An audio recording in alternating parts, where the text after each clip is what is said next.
I'm going to try something different here. I'm going to read a teaching story from by a Zen master named Foyan from the 10th and the 11th centuries. Brilliant teacher, and it may give you a flavor. And plus, it's just remarkable, and I want to draw people's attention to it. And so this is, let's see. Okay, here we go. Now let me ask you something. We receive portions of energy from our father and our mother through their sperm and egg. Clinging to what we receive, we call it our body.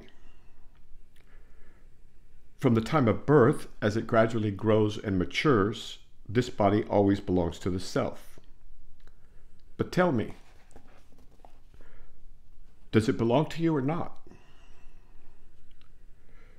If you say it belongs to you, when first conceived, you had nothing with you. When did the sperm and egg of your father and mother ever belong to you? Life can last 100 years at most. Furthermore, after the corpse is abandoned, when did it ever belong to you?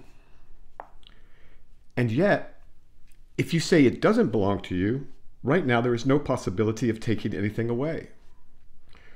When it is reviled, you anger. When it is pained, you suffer. How could it not belong to you?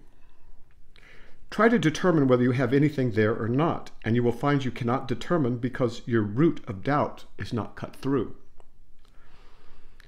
If you say you have something there, while during the process of growth from birth up to the age of 20, there is no change in this certainty. But when you get to be 40 or 50, the body changes and deteriorates from moment to moment, so you cannot say it's definitively there. But if you say there is nothing there, nevertheless you can perform all sorts of actions, so you cannot say there's nothing. And here's where it gets especially juicy and gorgeous. Once upon a time, a man lost his way on a journey. Once upon a time, a man lost his way on a journey. So he lodged in a vacant cottage. That night, a ghost came carrying a corpse. That night, a ghost came carrying a corpse. This man is lost on his journey. Then another ghost came and said, "That's my body." The first ghost said, "I got it over yonder." Then the second ghost snatched it away by force. The first ghost said, "There's a traveler here who can stand witness." So the two ghosts approached the man, our traveler, and said, "Who brought this corpse?" The traveler reflected.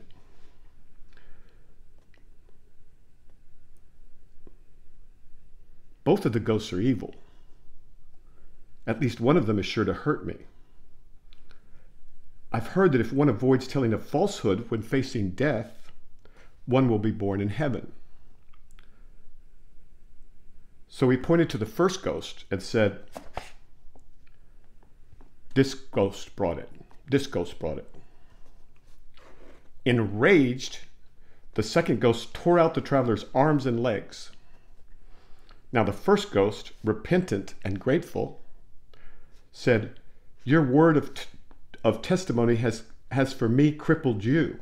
Your word of testimony for me has crippled you." So the first ghost used the corpse to patch the man up.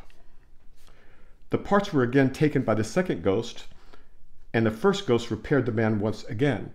So the first ghost, he was grateful because the travelers, spoke honestly and defended him. And then the second ghost got enraged and ripped off the guy's arms and legs. But then the first ghost used the corpse to patch the man up. The parts were again taken by the second ghost, and the first ghost repaired the man once again, our traveler once again. Finally, both ghosts wound up on the ground, trying to eat the man's flesh as fast as they could, each one trying to get more than the other. When all the man's flesh had been consumed, the ghost left.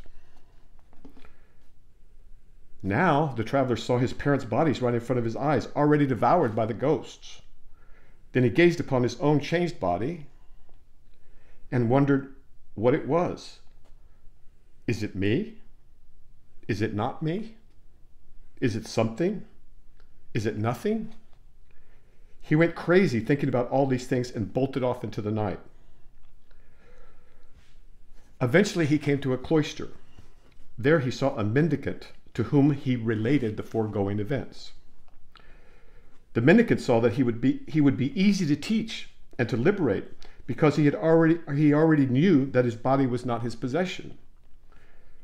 So the mendicant gave the traveler a summary of the teaching, and he actually attained enlightenment after that. So, you people just talk about studying Zen by bringing up stories as if that were Buddhism. Now he's going after the students, this Foyan. What I'm talking about now is the marrow of Zen. Why do you not wonder, find out, and understand in this way? Your body is not there, yet not nothing. Its presence is the presence of the body in the mind, so it has never been there. Its nothingness is the absence of the body in the mind, so it has never been nothing. So, I leave that with you as an example of what, in the old days, what real teachers were like and how brilliant they really were. And so, that's the story of the traveler and the two ghosts.